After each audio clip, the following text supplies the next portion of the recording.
Today the air in Seoul is very clear and warm. Today the sunlight too is warmer than the norm. Though the change is not profound, there's a specialness going around. Let's enjoy the day, watching from the window as the morning crowds appear, picturing the places they are going. Soon the rush is over and the sidewalk starts to clear. Then I start my day in here, the world within my room, the perfect place to explore from. I never need more from the world within my room. I choose a book and I read it, a place to recharge when I need it. And to wait's not tough here, 'cause I have enough here in the world within my room. All right, thank you. Good evening, everybody. Hello, welcome, welcome, welcome. My name is Darren Criss. I will be your host and MC for the evening, kind of scratching the itch that I've always had to be sort of like a late night sort of Dick Cavett character. That was a song from Maybe Happy Ending. Of course, I play the character Oliver. I'm an actor in the show. I'm a producer on the show. I feel many feels about the show. What I just played was a version of a song, one of the opening songs from the show. The lyrics were in the wrong order. The chords were the wrong voicings. And the song itself is not what you hear on the show. Now, I only do that to illustrate the versatility that I think good music can provide. We're going to talk tonight mainly about music. I have this little script here because there is so much to say. But as I said, I'm going to be hosting this, and I just want to thank you all for joining us here, and thank you again to the GRAMMY Museum for having us. We are celebrating a year on Broadway, which is amazing. And we are celebrating our Grammy nomination for Best Musical Theater Album, and I am proud to be among so many of our amazing friends and colleagues that we're also sharing this nomination with, but I have particular pride of being the single nominee among them that has an album that is a completely new and original IP, which is, of course, no disrespect to the wonderful work of those other shows. It just happens to be a superlative that is singular to us. I believe it's true. But it is very hard to succeed with a new original show, which is part of the many amazing obstacles that the show faced and managed to somehow catch on to wonderful folks like you. So I believe that this show is a triumph and accomplishment, and this is, of course, I'm biased, but of what the medium of musical theater can be at its absolute best. And this is an opportunity to really kind of get into the weeds, some of the nerdier weeds that we can't really get into in other venues. So it's a special opportunity tonight to speak to originally, tonight was going to be a special opportunity to get into the weeds with the four horsemen, so to speak, of the album, that is Will Aronson, Hue Park, Deborah K. Abramson, and Ian Kagi, who are the four producers of specifically the album recording of Maybe Happy Ending. However, instead, because of their traveling back and forth from Seoul in Korea to New York, it takes its toll, and as illustrated by today's weather, it's getting cold, people are getting sick. Unfortunately, Hugh cannot join us, so Will be here in his stead to speak of their collaboration. So instead, tonight is a fun and unique opportunity to dive into music with the three horsemen, Will Aronson, Deborah K. Abramson, and Ian Kagi. So we've talked a lot about it other places, and do we have fans of the show? Do we have like people that consume the show? Okay, good. Phew, that's good. If you have dove into any of the available things online, we've done a lot of interviews and there's a lot of coverage about the show. Things like the acting performances, the design, the story elements, stuff that we've kind of repeated a lot. And so I really wanted to make sure that this interview was a chance to highlight not only the concepts, but the people whose names and jobs you might not be as familiar with, but who are nonetheless paramount to capturing the spirit of what this musical has to provide, not only on stage, but forever on a Broadway cast album specifically. So full warning, we're gonna get pretty nerdy. So if some of it, hopefully that scratches an itch for some of you. For others, Bear with us. We will have performances at the end from the original Broadway cast, so that's something to look forward to, and I hope you can hang on to your hats for that moment. So here's how the night's going to go. I'm going to invite the three horsemen, as it were, out in sections so we can talk about their contributions as it pertains to the album. I want to say something really quickly about Broadway albums in general. They're a funny thing because when you're thinking of what purpose they serve, they aren't exactly the Broadway show. They can't be, because when you're listening to it, you're not in a theater surrounded by people with costumes and actors and sets and so forth. So they have to exist as a separate entity that can maintain the oeuvre of the show without all of those bells and whistles. And this is not an easy feat to do, and I think we've done a really extraordinary job of capturing this. So if you happen to look at the album, it's strange when you have, and I'm a huge Broadway cast album nerd, I have so many at home, more than I can think of or count, but you will notice most of the billing on it is from the poster of the show. This is convenient, it's identification of imagery, but you have to kind of dig into the liner notes of like who was really working on the album, and I cannot express this enough.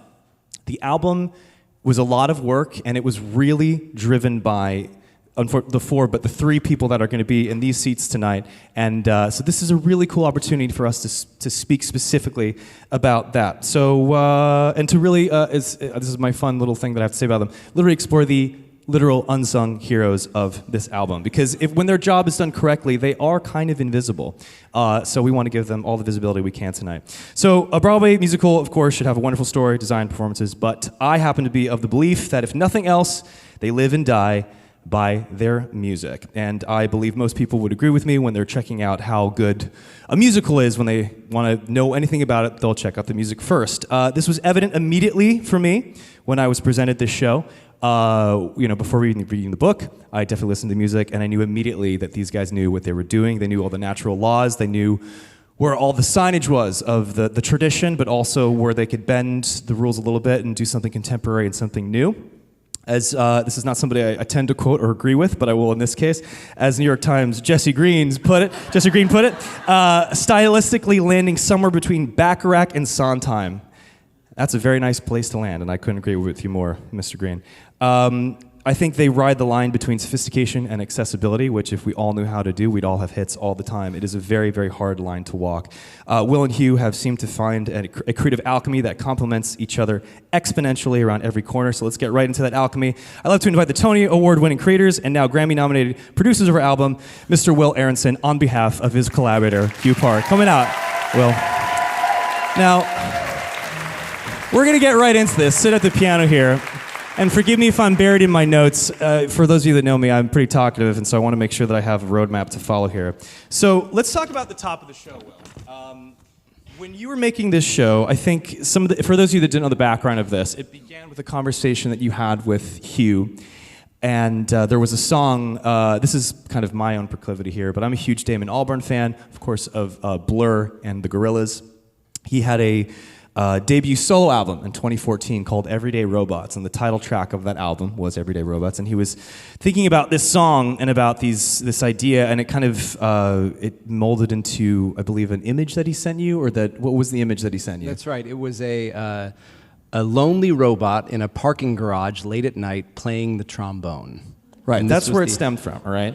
And this was the first image. So that was the first idea of the show's creation. Now, like I said, I want to go right into music, so there's other places you can read about the sort of story elements of the show, but musically speaking, where did we want to start the musical atmosphere of this? What was our basis? There was, I believe it was Mr. Glass at some point, right? Yes, well, I guess there are two different stories here, because there were a number of different things that existed at the beginning of the show before it even made it to its first reading. I mean, this is often how things evolve, right? There's an idea, we start making musical sketches as we're building the story, because it was an original story, so we could sort of do that in tandem. And in our case, yes, the first draft did start with this very minimalist, Philip Glassy style piece of music that went under a narration by Oliver in the moment before he's deciding whether to erase his memory. And this is the beginning of the show. This is the very first thing, is he's saying it's 8:02. It would be whatever time of day the show was. Right. He was like, it's 8:02, it's 8:03. Like, I have to do this. I have to decide. Right. And you don't really know what he's talking about. And Let's see, what'd that sound like? Yeah. Well, it sounded like this. I don't know if I should already tip off that a little piece of it remains in the show. It's not any maybe main melody. people can catch it. Let's find out. I wonder though. But so it went like this. It's very. I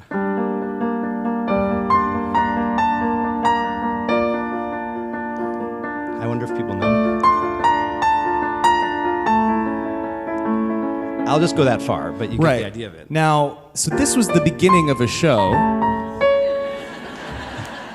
So that, because originally it went right into, the original concept was musically that we were going to have nostalgic jazz, but something that also represented the robot world, and that was going to be Which this is something kind of, much more contemporary. That's right, using this minimalist sort of For those of you modern that aren't familiar, classical. Philip Glass, one of the sort of like, I guess benchmarks of contemporary sort of jazz classical kind of standards, I guess you could say, as a Right. composer. That's and right. minimalism, really kind of, I would say, the godfather of the usage of that. And so I think that's a very interesting concept in and of itself, to have these dichotomies that are throughout the show. You have things that are nostalgic and yet completely futuristic, and things that are And in old this and case, new. And to be nerdy, triadic, and then jazz being much more colorful and right, with different. And it notes. was this sort of Can the you hear those neutral voices again? robot- Play the triadic.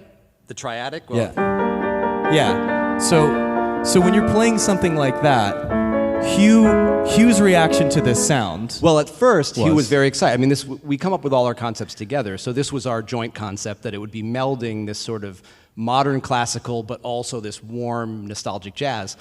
But around that time, Hue, who's the tastemaker of our collaboration, he said, I'm sorry, there's a little trend going on right now in car commercials that they are using, like the new Nissan Acura.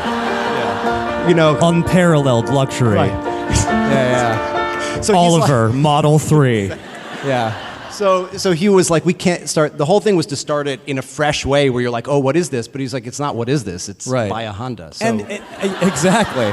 Well, I mean, if that was your guys' job, I think you would have nailed it. But I think you were writing a musical, and there's a lot of great stories about musicals and their inception. And there's many, many stories. There's a good one about Hal Prince and Sondheim at the beginning of when they're doing out-of-town tryouts for a funny thing happened on the way to the Forum, and the importance of an opening number, musically, lyrically. You have to kind of subconsciously tell an audience what the deal is. You have to tell them, okay, is this a comedy? Like, what are we allowed to feel? And you can do this, of course, through lyric, but music it sets a literal and figurative harmonic tone, a tonality of what we're experiencing. And I don't know about you guys, but that triadic sort of like car commercial thing sounds a little more grim than I think the show would become. And more importantly, oh, sorry. yes, no, you please talk. No, I'm sorry. Yeah, you talk. No. I mean, just to follow on what you're saying, that it's interesting now looking at it as like, yeah, we made the right choice to cut that. But actually, we felt like, oh my gosh, we're not subbing it up quickly enough, because we start with a straight up jazz pastiche. Mm-hmm. We were like, will people think, well, we're just in a old-timey pastiche, but to counteract that, we said, well, we'll start Oliver's first song with something that's like a motor rhythm, modern classical. So we'll kind of invert the order. You've said the word motor rhythm a lot, and what I love about that is that there is, in the way that jazz feels nostalgic, motor, mechanical, things that are mechanically minded and machine-like. I think, again, these aren't things that are put over anyone's, hit on the head with. Right. There is a subconscious understanding of these things that kind of let your brain play in a specific world in a much sort of more inviting way. You had a motif for Oliver. We were talking about the sort of world motif, which was that Philip Glass thing. You actually had like a minor thing. Well, yes. So this is the other. So now we're even going further back in time. Right. So the Philip Glassy thing did make it to our very first reading. It was in one reading and then was gone forever. This other thing was even before that. This was what I wrote in responst to the trombone jazz robot. Oh, so he sends you this image. He sent me the image, and you send this back. And I sent a thing, and actually it came out of a minimalist thing, and then it went into this.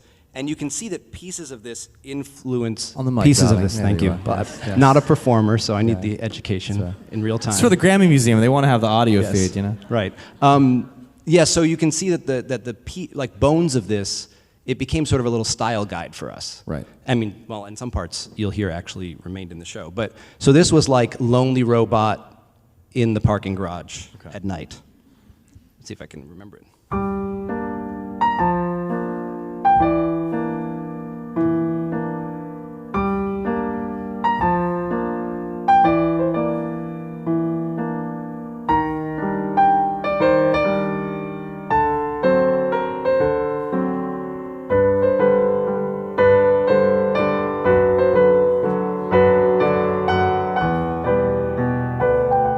And then the rest is history. Nice. So, But that was for Oliver alone in his room. We knew we wanted to start it with 10 years of a robot alone in his room. And so this was like the lonely robot, but then we were like, this is how we feel about him. right, because It's you're the not creators. how he feels, it's Right. how we feel about him. So we decided that for Oliver's arc, we couldn't start with something that was that, like how we feel about a lonely person in a room. So this moved later. This is reminiscent of Yeah. Mm-hmm. Yeah. The right? fourth thing, So that kind of became that as just like a musical idea. But the main tune of Goodbye My Room was like, well, this is 12 years later. He's developed affection for it, so it's a little deeper, and we could use that emotion there. But World Within My Room became the motor rhythm, very upbeat and positive, so that he has somewhere to go. And I have to say, even as an actor, that is extraordinarily helpful because you're right. Like you're always caught in this divide when you're creating.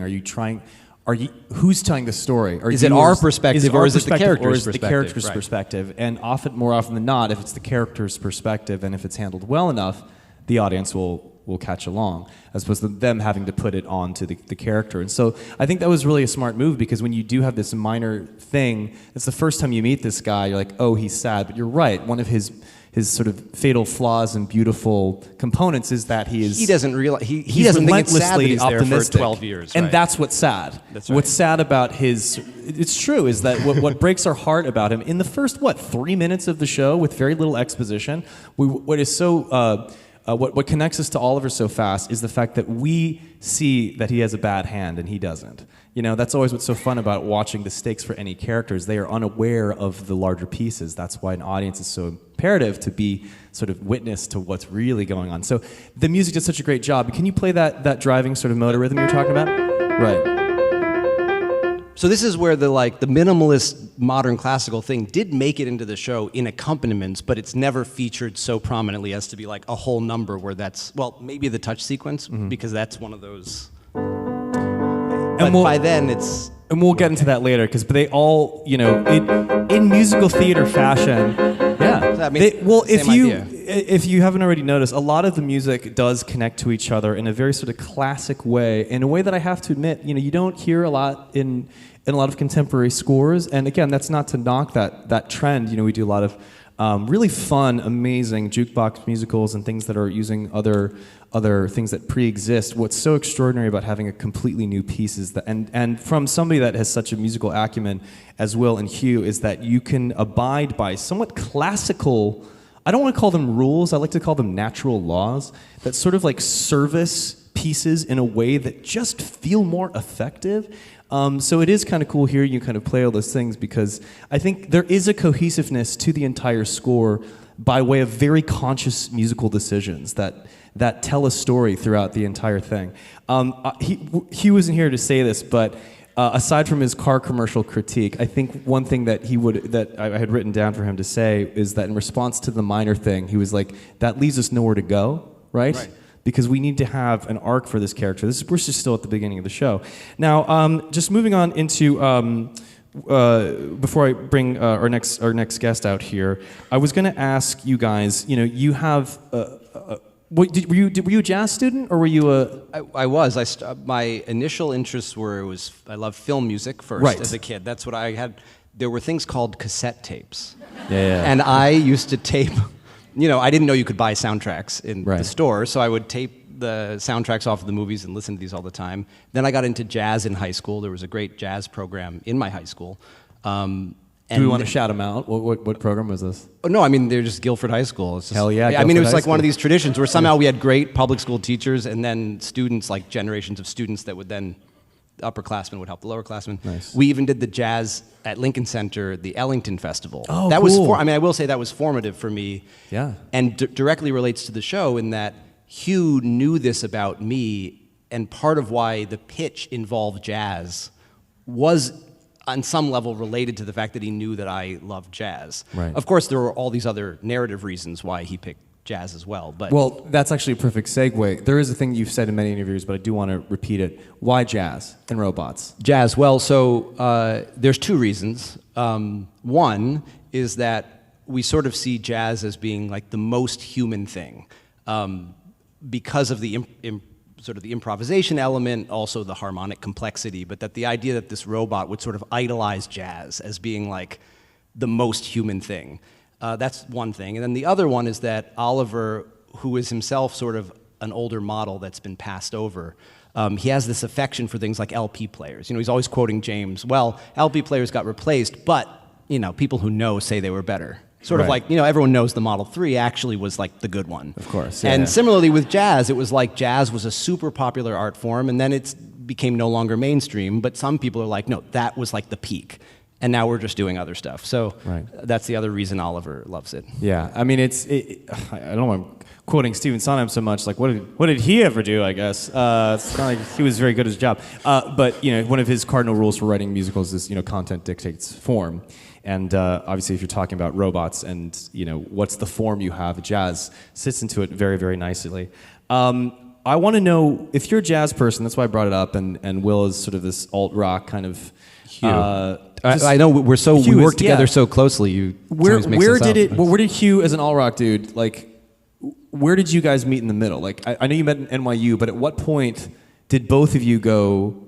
Okay, musicals. Like, was there a show or was there an assignment? Because for my money, I'm like, I don't know how. I'm so glad the universe brought you together, but you have such different backgrounds and interests in music specifically. So why the musical specifically? That's a great question, and I think for both of us, it was not an easy, immediate thing. I wasn't one of these kids who did a lot of theater in high school. I played in the pit several times, and I loved that, but was not in shows or really otherwise involved with them.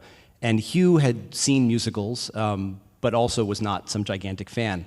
We had musical tastes in common, often film music. Ryuichi Sakamoto was someone we both loved. Hugh formed a fan club in his high school, and it only had 4 people. So we had these sort of certain niche tastes that like we had in common. So we had a big common area, and then these other things we could introduce to each other, which was really fun. Like Sophie Cal was this multimedia artist that he knew about, introduced me to, and so forth and so on. How we got to musicals was, well, actually that's a good segue. Hugh loved multimedia things. He was actually studying visual art. Yes, as a graphic designer. He had already been a successful K-pop lyricist. And then was like, that's not enough for me. So he came to New York and was doing visual art because he really wanted to combine art forms. I was also trying to figure out, well, I love music and I love narrative and playwriting, and how do you combine them? Well, there's film music, there's opera, or there's musicals. And in my mind, the fact that you can have Sweeney Todd but also Hairspray, and those are all musicals, it meant you can kind of do anything. And I thought, okay, musicals are it. So I kind of later in life got into musicals. When I met Hugh at NYU, I basically tried to sell him on the idea that like musicals are the multimedia art form that he's been looking for, and you know, just come over.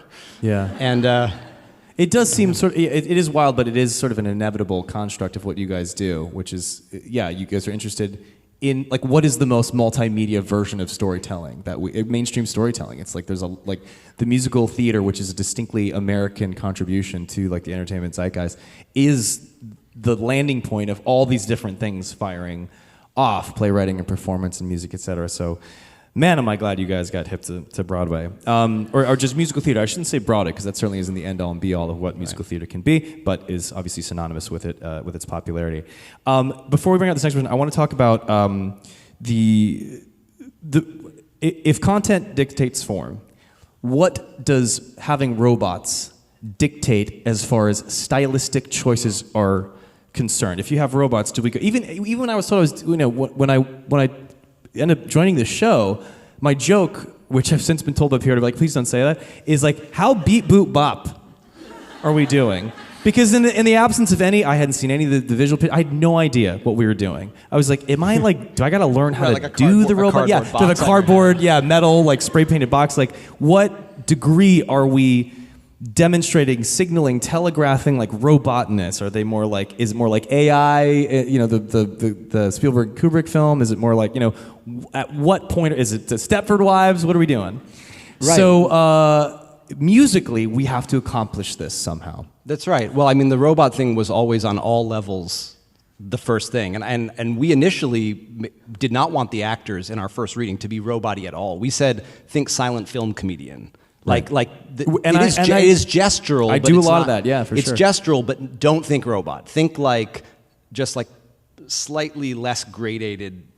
Graduated? Graduated. Yeah, that's the word for sure. That's not the word. I'd like to cite jet lag. But I think silent film. There's a gestural kind of Yes. gesticulative thing Right. that I definitely harness, and I think is very silent film star because it is human, but it's expressive and exaggerated, but somehow earnest. That's right. Well, in fact, in that old long speech for Oliver at the beginning of the show, it actually used to mention how many emotions and facial expressions he could make. That Yeah. he's like, there's like 7 basic, whatever, there's disgust, and, there's Yeah, the yeah, 7 of course, faces, yeah, yeah. but he's like, I've got like 35 faces. Like he had like a certain number, but that was what we meant by this sort of gradated whatever. So in terms of music. but music, yeah, the so singing music, style at least. Similarly, we felt that there had to be a cap on it, that we were like, the robots are not going to be belting their faces off. They're going to have this sort of cap. And part of what was appealing to us in the sort of meta sense was that we were feeling very overstimulated in our own lives and in the culture, and we're sort of like getting numb to everything. And we thought, well, this will be really refreshing to write for characters who just have this cap on how much they can get worked up about things. Right. And then by investing in them and watching them now experience these things for the first time, maybe we can like get our sensors back. Right, which is somewhat antithetical to what a lot of people expect from like the musical theater stereotypical voice, which helps me because I never in a million years thought I would do Broadway because I grew up listening to Broadway albums that had big voices, right? So I was like, well, that's for those guys. I need a microphone and a guitar, and like that's just not my style of singing. That's the voice we love. Lucky me, baby. Right? Lucky me. Forward. I got lucky. It's it was very. I will say it was very hard for us to find voices earlier on in theater. I mean, because we love theatrical voices, but it's not where our real heart is, which is in this sort of slightly more poppier voice that again uses microphones. I mean, that's why it's different vocal production. Mm-hmm. But anyway, that could be a whole other discussion. So yes, we wanted to cap on the vocal aspect and then let the instrumentals basically be the thing where it kind of expresses the things that they can't express. And that's why structurally it's built around these big musical set pieces that were there from the first reading because they were we saw that as crucial because without them it's sort of like could be anemic without those big moments. Well, this is a perfect way to tee up our next person who I'm going to say a lot of stuff about because she's something that doesn't get enough credit that I really want to say a few things about. As far as maintaining those kind of like guide points on the map as far as how we want the music to sound, both from a singing performance and to a musical performance level.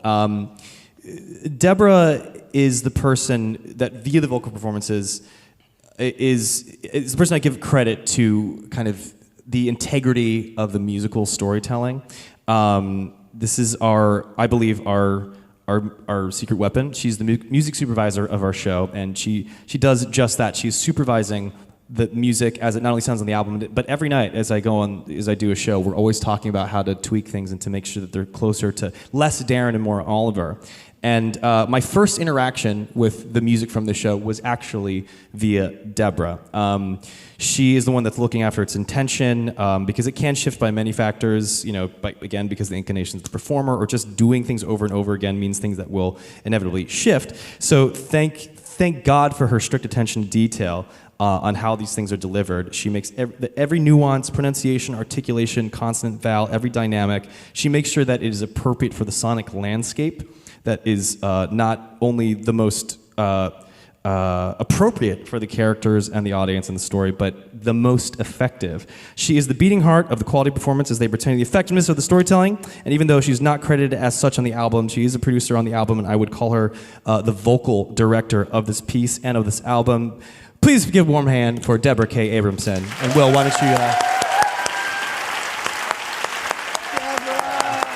don't you come join us over here, bud? Am I coming? Yeah, come on over here. Hello, darling. So, yes, sure. Well, I think this is Will, and then that's you. I'm such a 3. Yeah, she always says that she's a 3, which is, I think it has its advantages more than its disadvantages. I know it's Deborah isn't necessarily one for the spotlight, but I'm forcing her into it because there is so much that is great about this album that is truly because of this woman who works her absolute ass off. So I want to talk about that kind of paradigm that we all make fun of and love a little bit, which is that, you know, for our friends that don't really know musical theater and know it from a distance and they think it's just people going, yeah, like this huge vibrato voice, this is something that we, of course, wanted to put a cap on for our show. And I have to make a lot of conscious choices to de-Darrenify myself and to up Oliver as much as possible. And can you tell us a little bit about what the difference is in sort of, I guess, any regular Broadway singing and this show specifically? It's kind of a big question. Hi. So this is on, right? Yeah, that's on, yeah. You know how nervous I am. I know. Okay. It's Guys, weird. can we just give another amazing applause for this woman? It's like, you can do no wrong, Deborah. I have been waiting a year to do this for Deborah because I'm telling you this woman's contribution is invaluable. Oh, All right. please, don't stop. Okay. It's hard to answer that without accidentally being pejorative about, I Googled that word before I come out to make sure I wasn't saying it wrong all my life. Because I work in that business. I did. Yeah. But So we're not knocking that style. Right. So it's not just to a different. Knock it because I've made my whole career off of it, and perhaps written that as well. But also, as a person who likes to put a lid on it as well at various times, it suits me at times. What was the question? It was basically saying one of the things for me at least, right? You know, when we first met, we recorded a version just for promotional reasons. We didn't know what the show was at all. Helen and I came and we met you in the studio and we recorded When You're in Love. We didn't know anything about the song, and obviously hearing the notes and like I had my own natural proclivities that I have when I see certain notes, bends, scoops, etc. And we really wanted to keep a cap on those. And as we've done the show now for a year, there are things that you have been very good about making sure that the characters let me put it this way: when we were going to make an album, what was your main goal? Because the person flying this ship behind the glass was Deborah. So what was there was a main... list of there was a. I remember for that first promo, you said I was in Korea at the time. Yeah. And I remember you had actually documented every scoop or pop mannerism that both. You were like, notice there's 5 in the first verse, there's 7 in the and you said they're listening backstage. Oh yes, no, but this was but it was a selective. Yeah. It was really important that it was like we want to be selective Yeah. because we wanted contemporary, but not. I think I'm ready to talk now. Yeah, that's all good. We're here. We're there. No, it's listen. It's a fine line. I'm really not judging, quality, but I think we all, like on a certain scale, people who music direct, think about, because it's theater, how much are we detracting from the objective of the character and of the song and of the show and all that, right? And I would say, like, on a spectrum of how conservative one is, this is pretty conservative because of the robot thing, and because sometimes I think the more beautiful the tune, and sometimes I think the more beautiful the voice, the more you're in danger of distracting people from what's supposed to be happening. That's a thing I think about a lot. Don't quote me, I could be wrong, but... No, there's a lot of validity to that. I think that's something that is a sort of double-edged sword about some of our favorite singers, and this is not to shit on like the amazingness of those moments, but when you have a really great song and an amazing Olympic level instrument in a person's body, they kind of like outshine each other as opposed to trusting the simplicity of the music, which is something that you've encouraged since day one. I would even like to, a question I was going to ask, and I'll lead the witness here, on one of the main differences between the album and the performance, because make no mistake, they're not the same vocal performance, but they're guided by the same principles. They simply can't be the same, because if we're on a microphone in a booth, and we're trying to create a sound that is going to be experienced separate from the show, if we were to do what we did on stage on the album, it'd be a bit much, it'd be a bit disorienting. And one example I'd love to give is the style, the sort of breathiness that we put on Never Fly Away. Yeah. Can you talk a little bit about like getting the singers to like what was the goal to have that on the record? You know, like the vocal quality on that. For That song Never in Fly Away. particular? Yeah, that song in particular, yeah. Why that song in particular? Because I think I wanted it on stage that way too. Yeah, I mean, it's really we kept talking about an audience of one. But can I say something else that I think is that occurred Deborah, to me? anything you it's have to because say this is a matters. personal thing, you know, because every singer brings different things to the table and different things that. So let's talk about you. Pretend you're not here, but I do all the time. some of the mannerisms that you do can signal that you're much more that you have swagger, right? Right. That Oliver kind of doesn't. Doesn't have, yeah.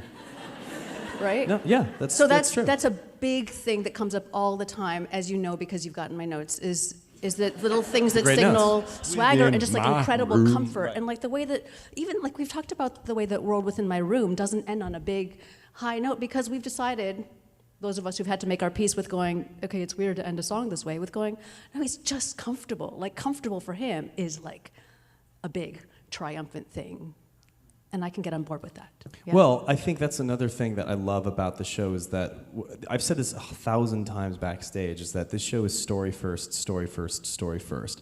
There's some great songs, there's great design, there's great direction, but the play's the thing. And again, instead of opting for World Within My Room or something obscene like that, wait a second. I was like, I liked that. No, that's a horrible idea. That's why I didn't write the music for the show. Because of the story is anchoring these choices, we feel the satisfaction of his satisfaction. That's right. Vis-a-vis the way we're choosing to sing, as opposed to like doing the thing we think we need to do with a big note, but there's a discord between what the audience and the character needs to feel. Yeah, because Oliver versus- doesn't make Oliver doesn't- happy. exactly. Being contained makes Oliver happy. And having a world that is in order and is on the beat and not backphrased makes Oliver so happy. Yeah, it's true. Oliver's like, oh, scooping kind of makes me uneasy. Are you talking about Oliver or are you talking about Deborah? Exactly. Yeah, no, I was like, going to say, it's a I'm little such right. a three. It's true. Can I, well, speaking of threes, can we talk about fives here? Our wonderful five, Miss Helen J Shen, who plays There was a great moment when we were casting that part, and there was a certain voice that you were looking for. Do you remember? I think there was a note you wanted our Claire Can I to go to the flip. piano? Yes, please. okay, Would okay. you? I wish you would. Please. Okay. Yes. I've been playing for 51 years. So the great thing about, you know what's so cool is when someone can come to a role not knowing the music and not having ever heard somebody do it before. That's very rare. And now it can never happen because of this album. Sorry. I'm okay with. Yeah. But we did have that because Helen had never heard the demos or anything when coming to the. Yeah. She had one in-person audition that we did with Darren. So she sang Maybe Happy Ending. That was the only song that she knew. And so I had done all my research and looked at a lot of YouTube stuff of her and discovered that she could sing anything. Yeah. You know, that voice can do anything. range And a is lot of obscene. things that would be like really wrong for this show. And I gotta say, I mean, props forever for her for willingly putting those aside each night for over a year and trusting. There was a big act of trust. I could go on forever and I won't. But so I knew a lot about her voice, but there's one thing I needed to know for sure. So I said, you don't need, while they were chatting, after they sang Maybe Happy Ending, I said, can you just sing the word, alone, alone.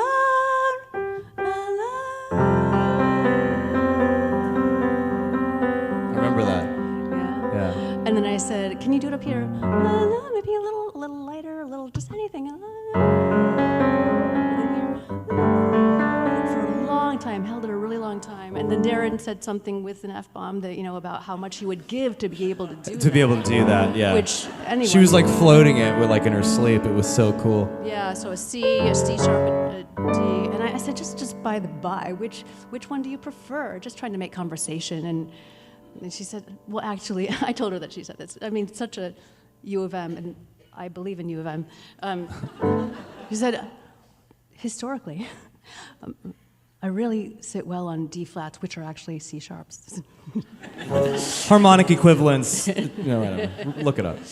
Which is great. I mean, we would have put it in any key for her, or Will would. I can't speak for him, but I mean, wouldn't you? I would put it in any key for her. Yeah.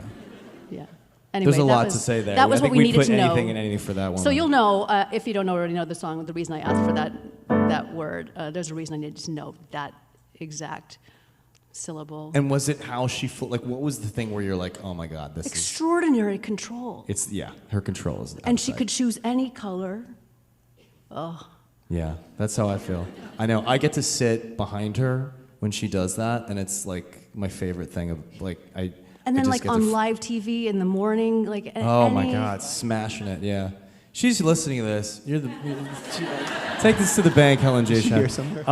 Yeah, it's this is something that I think a lot of people don't think about when they watch shows, which is why I value what you do so much, Deborah. Is that I think for the most part, people assume that the way people are singing is how they sing, right? Like, oh, this is. I'm not a fan of their voice because of blah. Like that's what it's like. No, they're doing a character. That's what they're. I mean, it doesn't always happen for a show like this that is so character centric. There are very specific choices. Like, you know, if we wanted to sound, and I use huge quote fingers, like impressive, or like I was, you know, trying to pander to some sort of like populist idea of what might look cool for me if I was a selfish idiot and didn't care about the integrity of like the show. Yeah, you can go off and do your own thing and sabotage like the heart and soul of what really matters with the storytelling. And what's cool is that myself, even the way that Dez is pronouncing his words, you know, he doesn't actually sing like that. He's embracing the sort of consonants and proving vowels in the way that a mid-century singer would, and we'll hear more of that later. But these are character choices that are very deliberately tied to intentions and directions from a vision from this guy and maintenance by this lady. So props to you guys. It's amazing. Now, while Deborah is on the piano, why don't you stay up there for a second? So we're talking about, you know, sort of supervising the singing performance of stuff, but we're also talking about the music and the orchestrations and how instruments are played. Deborah, would you be so kind as to give me some fun examples? There was a thing that you were doing earlier about, I mean, dealer's choice here, but I'm just picking one at random. If you want to start from here, you can. But we were talking earlier about how a way that it has to be, right? And the differences between how it can sound if mishandled and where it needs to be in the context of the show, and certainly listening to on an album. Yeah. Because that's a driving, you know, like it's eighths, 16ths. Where are we at? They're just these eighths. It's whatever you want it to be. I think they're eighths, guys. These pounding things that can be, I think, with different musical dynamics, it could be like, you know, like a rock song, you know. But it's not. So can you play? It's the, you know, like we talk about singers setting aside their like calling card, you know, like their huge belt or whatever. Like my calling card has always been, at least I think, was this like incredible delicate sensitivity. Like I could play the softest possible thing in a ballad. I thought it was maybe Happy Ending that was different. It turns out apparently it's all of Will's music, which he just told me yesterday. So I've been with the show for about 7 years, and before music supervising, I played a whole bunch of readings and workshops and things of it. So I came to it first as a player. So I brought my instincts, and I found out it's not just me. Every new pianist who has come into the rotation, their instinct is to play it the same. So it's not just me. So the way that it has to be, you look at that on the page and you go, you accent the downbeats like a person, you know. And that's what we do. So I was doing that in like maybe the second or third reading. I look at him across the room, he goes like this. That's what I did. So even accents. Yeah, even. Even, yeah. Even. Are they accented on notation, or are they? Well, that's the problem. Well, sorry, I'm pulling thread. We actually are now debating how to mark this in when we publish the score, because I think the new thing that's in almost every score now says hammer evenly, because apparently that's just a thing that you should just be hammering. I'm sure there's an Italian word for that is evenly. But it's an instinct we have that's really hard to fight. Another one is, so Rainy Day We Met, this Also, to my credit, it says gently flowing, so it won't anymore. But so you think it's like a murmur, and I'm so good at the murmuring, right? He says, no. It's like, I'm not going to do the dance because that's on video. Okay, but he says it's like rambling down the road. See? Yeah. It's like you're in your bucket. That's what it is. So everything to me says, I'm playing so ugly, but that's what he wants. And it feels more active and, it's better your way. If anybody didn't just notice the magic of like dynamics in music, like even if we didn't have that little bouncy, jaunty dance that Will Aronson gave, they make a huge bit of difference. And in the way that those are played and ultimately recorded, if you're in your car and you're hearing this, like you do respond to what you think the narrative context is differently by way of these little details that add up significantly. Yeah, so, it's less romantic. It's more, they're actually in a car, so they're rambling down the road. Totally. The last one I want to say is, because this is such a Will classic. So I grew up playing like all the Debussy stuff. My brother would play the Rachmaninoff because he was a boy, and Is that the thing? No. Just like fluttery, Okay. just like light. And I used to be able to. Yeah. That was it? You didn't mess up? No. So you're just like, it's just fluttery, and everyone past pianist who comes in thinks, that's what I'll do. No. He's like, no, I want to bang, bang, bang, bang, bang. Do you want to show them what you showed me? I know you. I know you told me before, and you want me to do this. Can you please? She wants to do this to humiliate me because I probably won't be able to play it. That's the. Do it, please, so we can bring out our third guest. But you said please. I should do this in tribute to the fact that. When you write something like this, you don't think about how someone has to do this live in front of an audience because it's like flop sweat every night. I don't have to do it anymore. Yeah. But you can just feel them like going, I am all alone. This is the beginning of the Chasing Fireflies bit. It's a really wonderful visual moment, but on the right hand, it's a tricky part. Now, in my defense, it says optional ad lib. Really? No one has ever ad-libbed it, but because I'm it terrified, says it's meant to be like a jazz solo. So you say to us, you're like, if you mess up, it's fine. It's just jazz. That's Nobody feels that way. I know. No, I know. And now that I'm here, I feel the same way. I'm like, I'm going to play the notes. It is because it was a transcription of what my original improvisation when I did it was, and I transcribed it. This is a transcription. This is a transcription. Yes, yeah. It's the transcription of the original improvisation. But that's why I thought other people would improvise it.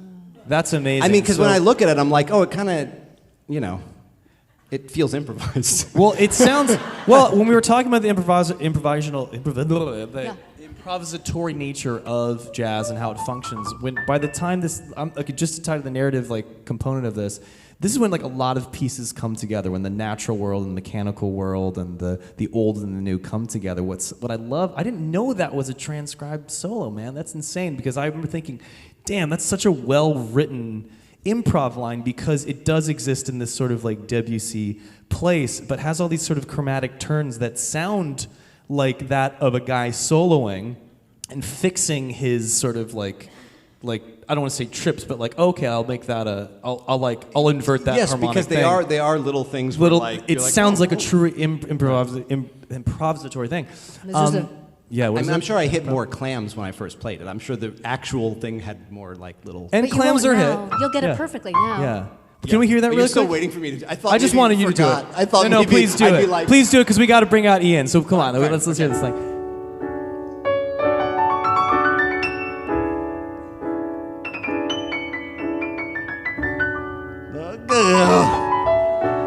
How far am I going? Finish it. You're not hammering.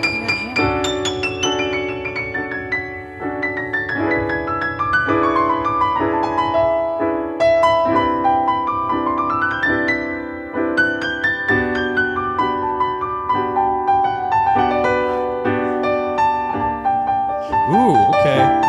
He improvised. Ladies and gentlemen, Will Aronson on the piano. Well done.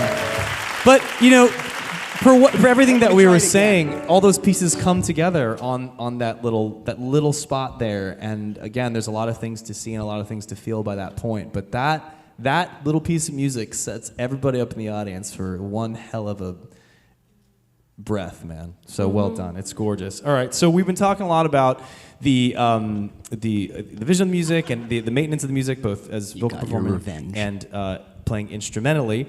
We, of course, did make an album. We had to record this. So I would like to take this as an opportunity to meet our third horseman of the evening, of our 4 Grammy-nominated producers. Give it up for engineer and mixer Ian Kagi. Waiting patiently in the wings. Now, before we have Ian speak, I just want to let you guys know that Ian has worked on countless Broadway albums, probably many of which that you know and love as both an engineer and as a producer. He picked up his first Grammy in 2022, I believe, yes, for that's Into right. the Woods. Maybe you guys saw that wonderful revival. Now, as Deborah mentioned, you were on the show for 7 years. You even more, obviously, because it's been percolating for almost a decade. I mean, we didn't even get to its sort of inception in Korea and everything, but needless to say, you guys have been on it for many, many years. You were coming onto this as the lattermost person after all this stuff. Yeah. So, there's a lot of catch-up to do. Into the Woods, presumably you and I grew up on that. So you're like, yes. Okay, I'm recording Into the Woods. For this thing, like, when and how did this come to you? And were there any challenges to kind of play catch-up with where these guys were already at? Totally. So I started with the promo recordings, I think, which was... Oh, that's right. We did, those recordings where I met Deborah. Yeah. And so I knew the songs we did for those, but just early versions of that or pre-Broadway versions of those. And really, as you were all learning what it was and figuring out what the performances were, so very sort of like infant version of those songs as they are today. And so that was the first experience with it, and the music was just exceptional. We did one session with the band and the orchestra, and got to hear the orchestrations for the first time, and it was like, this is incredible. This is like such a cool score. It's such building a world that's like a future world with robots, but then using all acoustic instruments as the score does is like such a mind-blowing thing. The writing is so cool and unique in that way. And it's a very like driving score, but it's a very like not rhythm section based score in a way that like a lot of new musical theater is. And so it was unique in so many ways, but then also the music was stunning. So it was really I just felt really blown away by the first couple of songs that we worked on, and also got to know the team, which was so fun to get to know these folks and work with these folks. And then when the album came along, when the show finally got to see the show on Broadway, which was absolutely just breathtaking, and then when the album sort of came up, it just sort of organically shifted into doing the like planning and doing the cast album with these lovely people, and that's sort of how it all came to be. So you said something that I love that has been, and I'll let all of you guys talk about this, which is the instruments and the humanness, so to speak, of this, to sort of coexist with the non-humanness of the characters. And I put a pin in just that word for a second. Something that I give a lot of credit to Will on.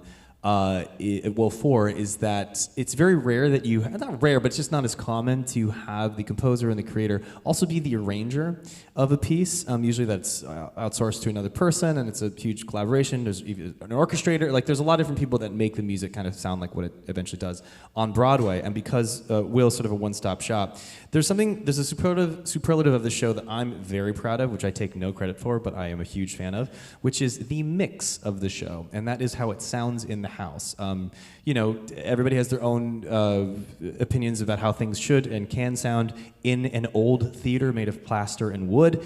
I'm not remarking on any particular preference, but I will say it's always nice to have the room sound like the piece. Right? There's oftentimes maybe it's too loud, maybe it's too quiet. It's a challenge. It's hard. It's really hard because you're dealing with this acoustic music, but making it electronic you have to distribute the sound accordingly. Anyway, it's a headache. It's not an easy job to make the room feel fully osmosed with the musical ingredients of a piece. And what's so fantastic about a good arranger is that I'm of the belief that do you have any arrangers here? Any musicians here that did arrange? Yeah, it's a hard job. So a good arranger mixes. And what I mean by this is, I think, if I'm in college and I'm told to arrange a piece, I'm probably flexing a little hard. I'm going to try and show how much I can get out of this section and this section, really try and impress you with how many things can go on. What's incredible about this, and then it's up to front of house to be like, oh geez, all right, let's got to shave off the high end on the horns here, the bass is too much here, and you got to kind of mitigate the creative decisions of an excitable arranger. Because we have the person who has put the story together, creating the arrangement, he's written the shall we say, ornamentation of the music around what is necessary for a sort of emotional mix, where we have literal, like human instruments accompanying human moments. We have things where high end is really useful, where clarinets are coming in. You know, it's all mixed. You know, the front of house doesn't have to do much work, and they do a lot of amazing work, of course. But I want to ask, what was that process between arranging and mixing this album? Because you are now actually in control of a lot of mixed stuff that maybe you were not so happy with that you could now tweak on an album, or vice versa, things that you noticed you're like, oh my God, like this is a great piece of arranging and I don't have to do as much of a mixing job as I usually would. I think first and foremost, the orchestrations and arrangements on this particular show are really, you know, everything has its right place and is so specific, and every part is thought about in that way and frames the scene and the vocals and everything so carefully that I feel like in some ways that makes the mixing job much easier, but in other ways you want to try to get as much detail and as much detail work as you possibly can. And I think with this team especially, we spent a lot of time getting that detail work to make sure that everything was sort of in its right place balance-wise. Because in a score like this, especially where you are, you know, you have a lot of pop and jazz elements in it, but they're being played by instruments that don't necessarily play those genres traditionally.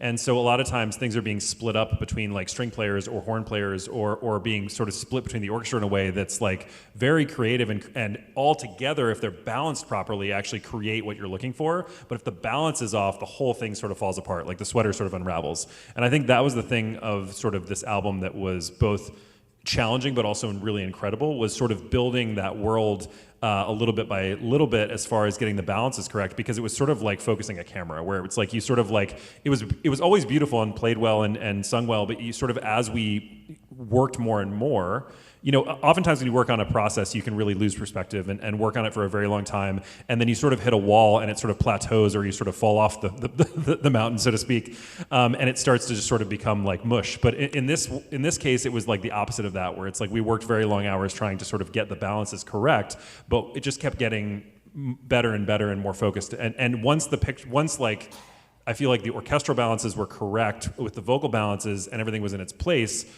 it's sort of like locked in a way that like you're like, oh, that's it. That's what it actually should be, like should be. And there's so many examples on the album of that.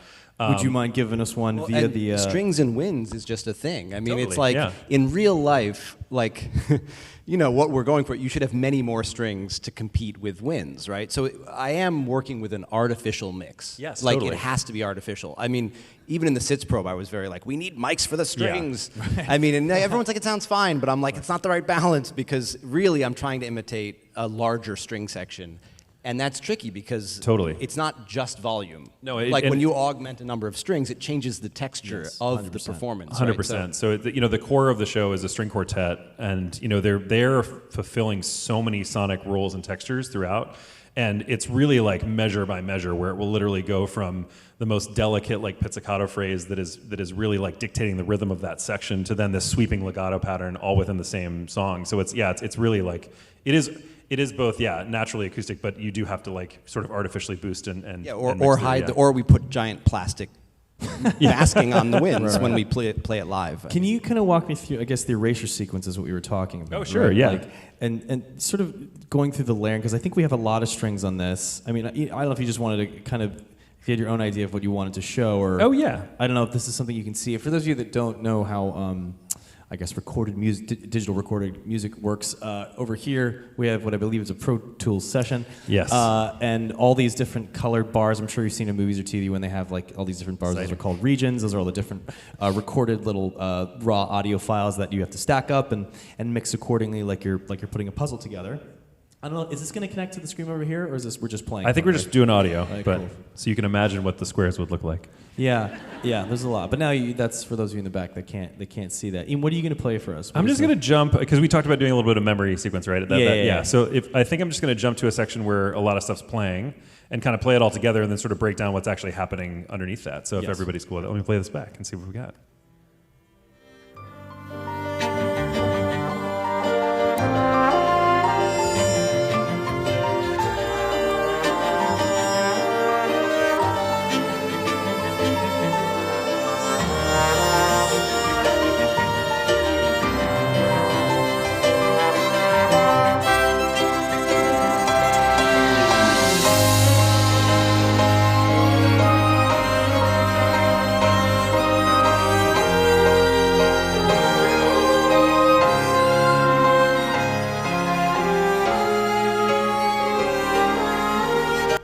So in that sequence, what's that? Spoiler, if anybody hasn't seen the show, this is like the end of the show. Yeah.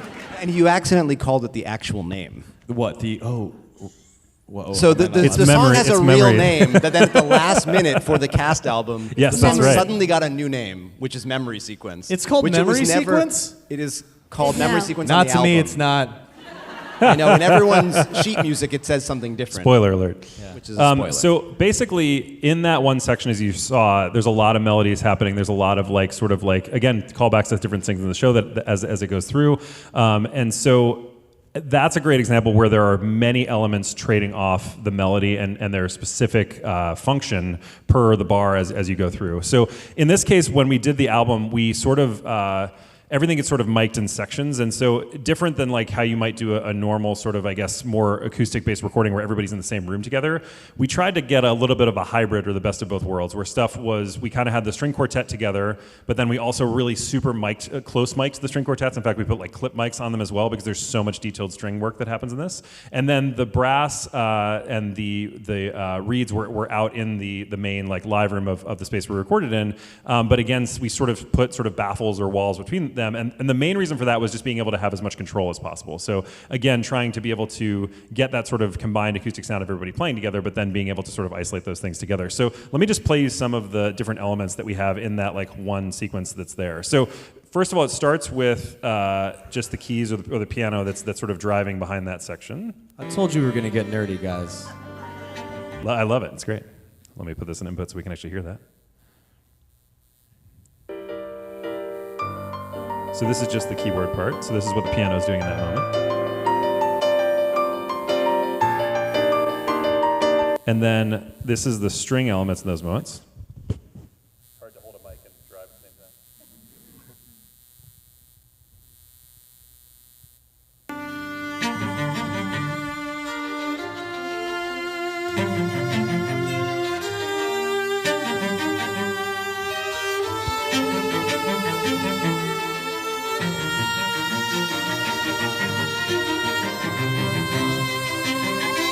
A lot going on just even in the string section. You have the sort of drone happening, you have rhythmic elements happening, you have the melody happening in there. So again, being able to isolate each of those sort of stringed instruments and be able to balance those was really crucial for pretty much every song on the album. I feel like was a lot of the work was sort of balancing between those string sections.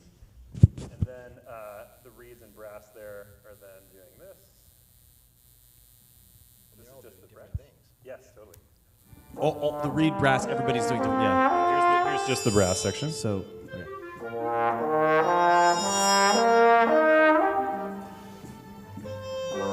And then adding in the reeds. Everybody's counterpoint.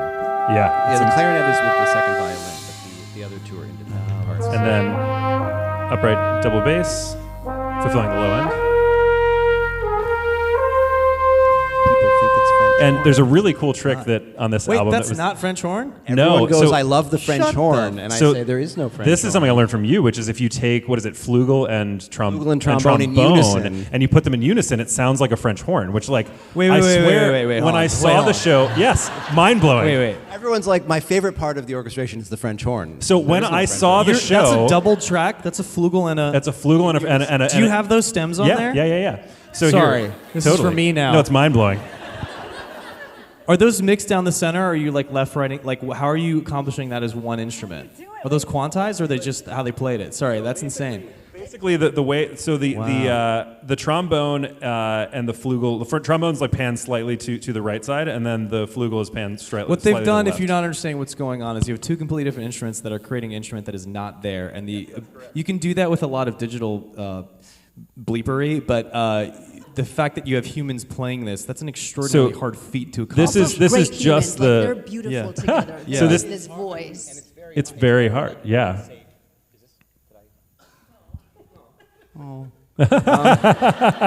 So here's just the flugel.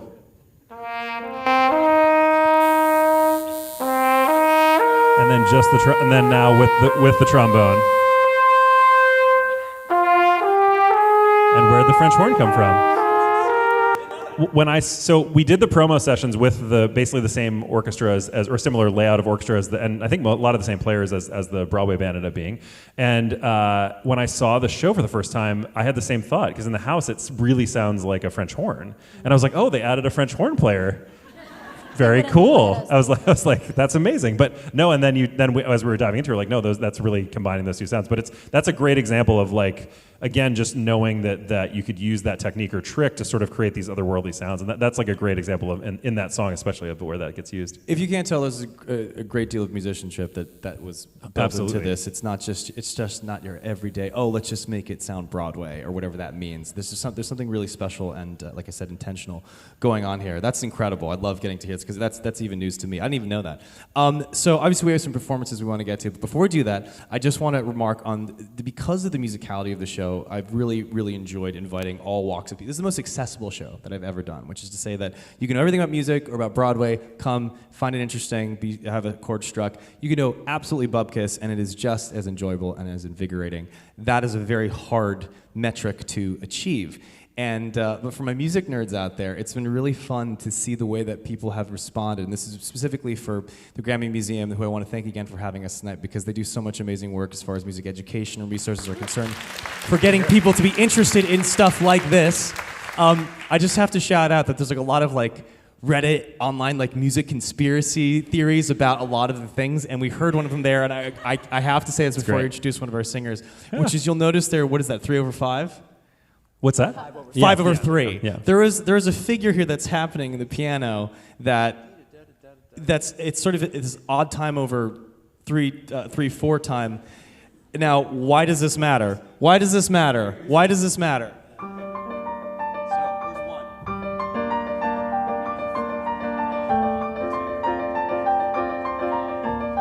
Two, 3, 4. Why is this interesting? It's because we're talking about 5s and 3s. I don't know. Yeah, this wasn't intentional, but it's amazing. Yes, there it is. He's gonna turn it on. Use your theater voice, darling. Do you turn it off? But what were you gonna say? It works in Korea, Right? Because in Korea they're actually a 5 and a 6, but this is actually 5 against 6. Theoretically, depending yes. on how you decide to divide it. So it kind of, the conspiracy theory works in both versions. oh yes, and there's things Totally about by coincidence. the diminished chords, right? How the diminished The Claire chord. Now the that's, Claire that chord is is diminished. intentional. I know, our Except- singers backstage are like, they gotta shut up, we gotta go sing, but I'm telling you, this is all gold, baby. This is a good one. This Okay. is a good one. This one blew my mind. Okay. I literally saw somebody roll their eyes backstage. We're doing good. All right. Yeah, everyone's like, get off the stage. Okay, well, don't worry. They're coming out soon. Absolve us of our musical sins. But let's So just Claire talk has a about it. chord. There's a chord that is in all 3 of her numbers. It's like the basis of her numbers, and it distinguishes her verse of "Goodbye My Room" from Oliver's. Her version actually has different chords than his does, and I associate this chord with her. Now, I never thought about the fact that it's called a half diminished chord, and she's at 50% battery. She's half diminished. She's half diminished chord. So gets better. The chord was intentionally in there. So the reason I associate it with her is that it's an ambiguous, it's like a complicated emotional. Can you play that chord for us? Sure. Here's yes. the chord. Yes. Also known as. And also, you're going to stay at the piano, so this is a perfect segue. But this is so for example, oh my God, it's the second chord. It's the second chord of. That's the chord. It starts what I learned from people. Right. Same chord, and her other song is Right. There it is again. Yeah. And for "Goodbye My Room." You should just take credit for it. If I read something like that about my work, I'd be like, yes, I meant it all along. She's half diminished. I'm a genius. So here, Oliver goes more right, and hers is. Yeah, the diminished chord, which is one of the most tasty chord So voices. it's like the Claire chord, and it happens to be half diminished. Yeah, it's a good one. So there's a lot of music going on here. But speaking of Claire chords, we talked about her a little bit tonight. I can just talk for hours and hours about how lucky I feel to be a part of this woman's extraordinary journey, which she's just only at the very beginning of. But to sing one of her very beautiful songs from the show, please give a warm welcome to Helen J Shen, our Claire.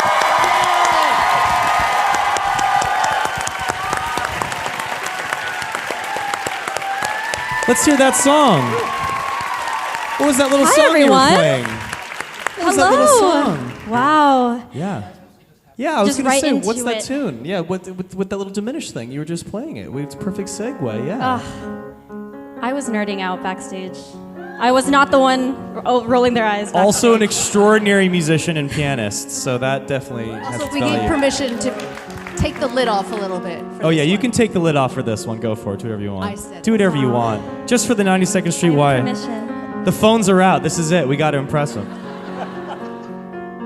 So here we are in some motel, trying to do what neither of us does well. We have to not be alone. I'm cringing less, I'm laughing more, as I forget the stranger you were before. We're slowly getting in sync, and I'm beginning to think it's not so bad discovering how this works, adjusting to your quirks, even though it's not my style. Teach me to not be alone. It's not so hard to let somebody in. Just think how long it's been since somebody made you smile. Learn how to not be alone. And by tomorrow, it seems absurd, but do you suppose that you and I might wake up to find we're pros at being not alone? Oh, you're not gonna say the line? Okay. No, I'm just taking you in. No, it's good. So yes, it's hard indulging him when he's describing his LPs or conversing with his plant. It takes work to not be alone, but I'm improving.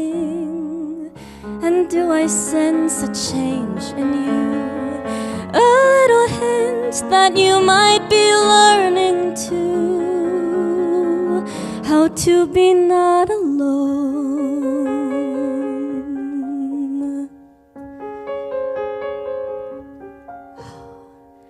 The open road, a vast unknown.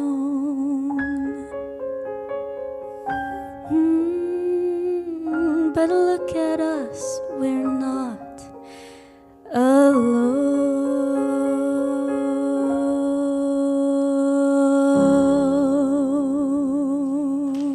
Bravo.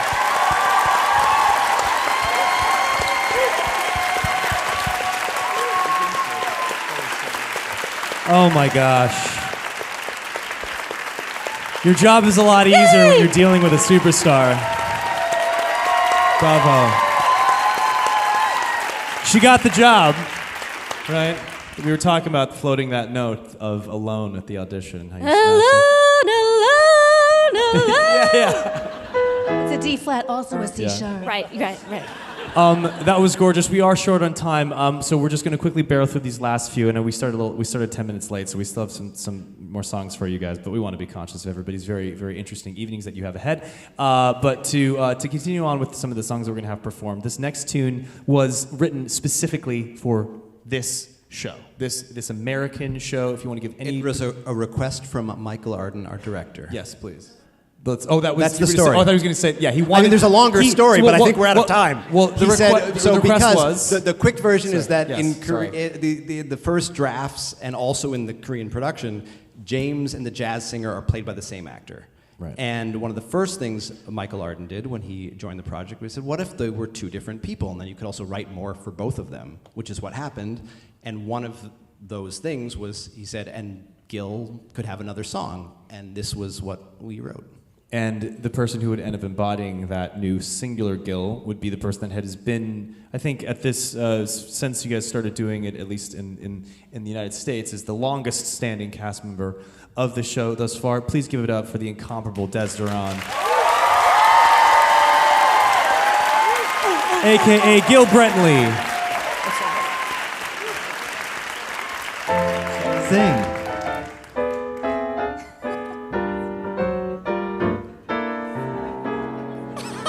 I'm not a sentimental person. That's what they always told me. Don't need someone to hold me. I'd rather stand apart. I'm not a sentimental person. Then Helen says something dumb right here. It's not what I'm designed for. Can't say I've ever pined for someone to break my heart. So why does the moon seem brighter and my feet much lighter and the breeze electrifying? Waves whisper as they flow by. It's as if they know I feel like crying. Do they know? Do you know if I'm a sentimental person? It's all because you found me. I change when you're around me. So darling, could it be true that you're a sentimental person too?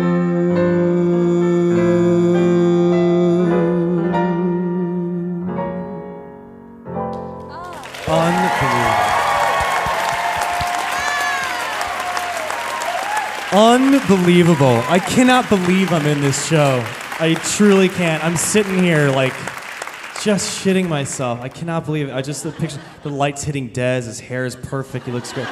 It's just like, oh my God, it's truly the greatest thing. Well, I couldn't have set up myself up better for failure, having those two go before us. This next tune is the first time that Oliver kind of comes in contact, not kind of, does come in contact, at least for the audience, with his former owner and his friend and his everything, really, his North Star, his entire being, is, of course, the character of James, played by, if he'll come join us on stage, Mr. Marcus Choi.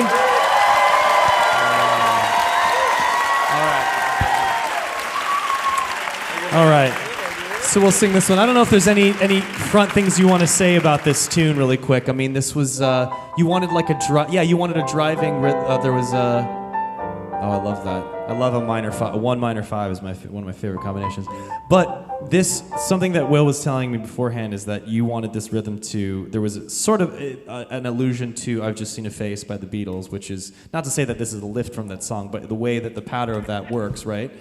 Yeah, I guess that's sort of the weird way inspiration works, that a lot of our sketches come from purely musical ideas, where I was like, I've just seen a face, I can't forget the time or place. I was like, oh, it's like a big run-on. Oh, I love that. So right. That was sort of in my mind with the... Nobody would piece that together. In his reading chair, when he looks up and sees I'm there, he stands in wonder. That's how inspiration works, my dude. And somebody else will write a song from this, I'm sure, that will mark this one. But we'll do that for you, and I won't sing I've Just Seen a Face. I've just seen a Marcus. Should we do this song together, dude?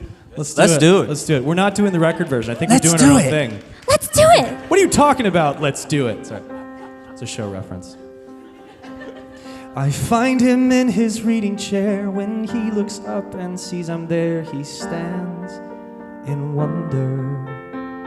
He chokes up as he says my name, explaining why he never came to me. I hug him.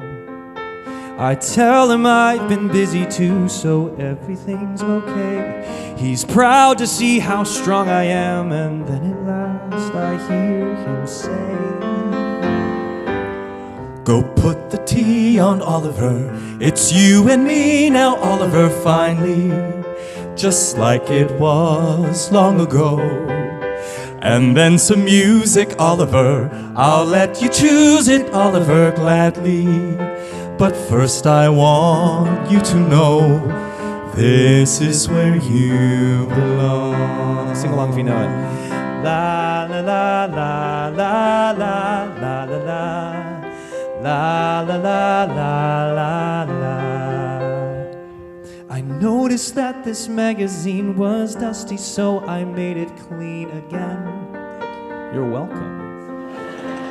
For me, the most amazing gift is seeing your expression shift to joy when I help you. The morning wash is finished and the post has all been sent. Now let me know if something else could help me make you more content. How much I owe you, Oliver. I need you so much, Oliver. Thank you. You're welcome. Someday I'll pay you in kind. Now light the fire, dear Oliver. How I admire that, Oliver. Know how. And as you work, keep in mind, this is where you belong. La la la la la la la la la.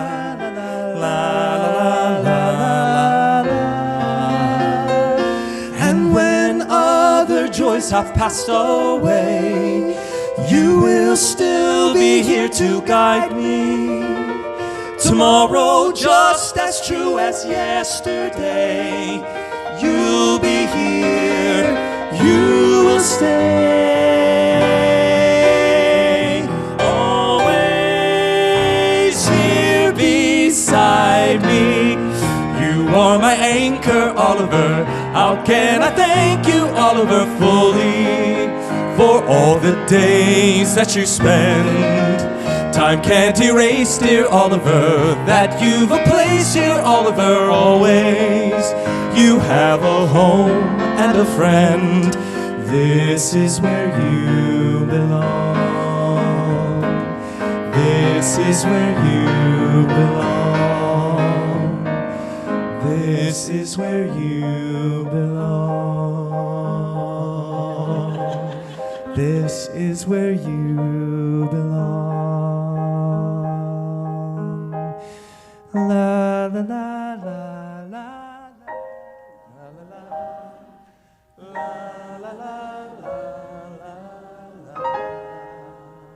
Thank you, 92nd Street Y. Beautiful. Marcus Choi.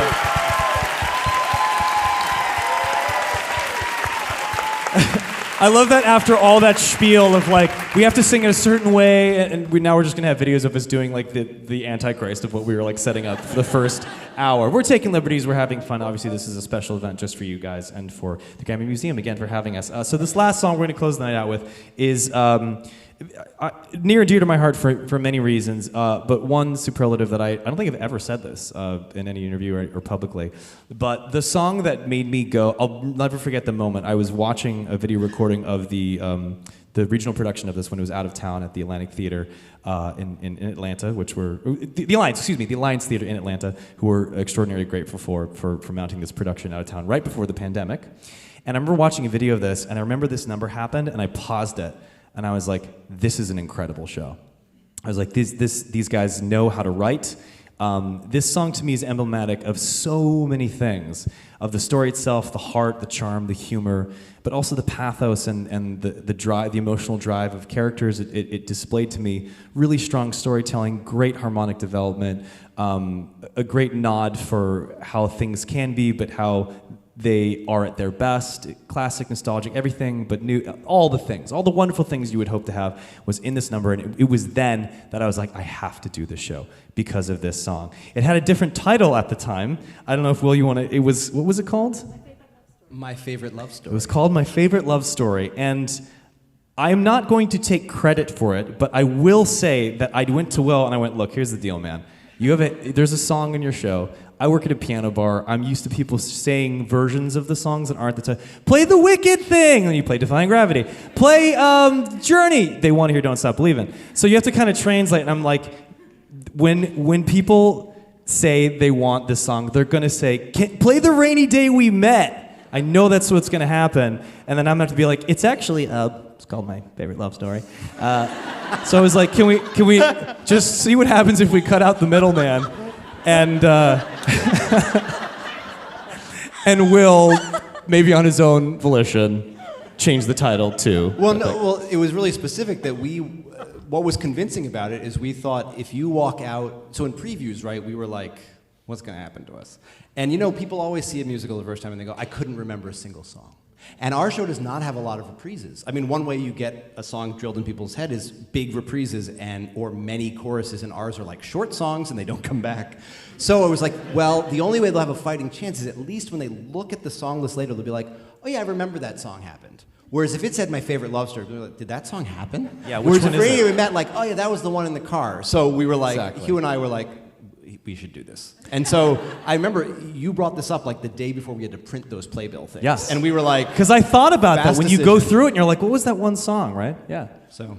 Well, there it is. So this You do song get credit. is, I love performing this song with all my being. I find something new in it every time, and we're going to close it out with you. Obviously, this is the freezing day we met, but in honor of all the hard work that everybody on the stage has done to create this piece, all the wonderful work that you guys have done to bring us to where we are a year later after opening on Broadway, to the Recording Academy for giving this wonderful nomination, and to the GRAMMY Museum for having us tonight. We offer this as our final thank you, and I don't know, let's just do that song. We love it. Yeah, there's a bit of a setup. They go, so where, Helen, where did we meet? Well, it's a long story, but let's just keep it short. On the street? Yes! Okay. It was a rainy day. You forgot your umbrella, so you ran under mine. I initiated this. The rain made us feel melancholy, but also romantic, as we walked on the rainy streets in Paris. New York. Set the perfect mood on the day we met. Unbelievable. I know, the patter of rain, and somewhere a jazz quartet. They were playing in the rain, They were inside. so we were inside. We were outside. My umbrella could handle two. I even kept your shoulder dry.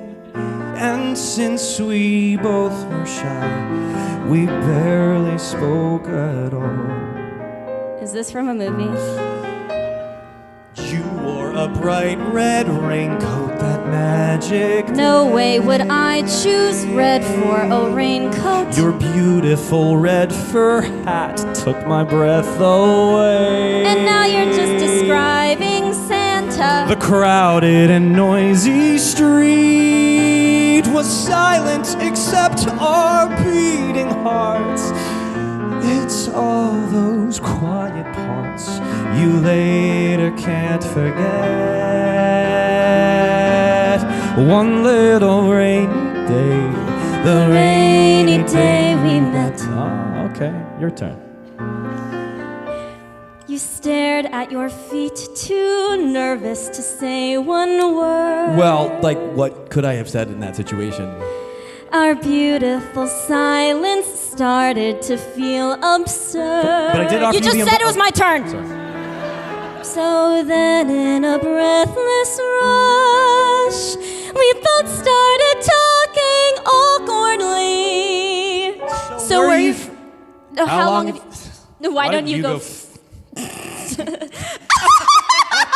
We laughed so hard that we forgot our socks were wet. All on a rainy day, the rainy day we met. That old-timey band, when I first held your hand and we danced in the subway. The buses we missed on the first night we kissed on that street in Paris. New York! Perry! New York! Perry, oh my God! Moment our game demanded a name, and love's what we called it. The morning we tried waking up side by side, I knew it was meant to be. It seemed to me the crowded and noisy world was silent except our beating hearts. It's Thanks all those quiet parts you later can't forget. Thanks to one rainy day, the rainy day we met.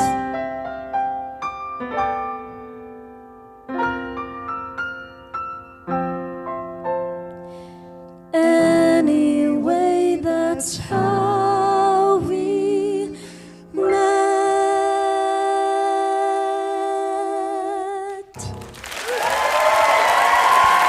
Helen J Shen, Will Aronson. Thank you so much. I'm Darren Criss. I'm your host for the evening. Just a round of applause for everybody here, for yourselves. Thank you for joining us, for letting us be in this little show. Thank you for supporting our little light. And we will see you at the Belasco Theater 8 times a week. And you can check out this original Broadway company recording wherever you get music. Thank you again. Good night, guys.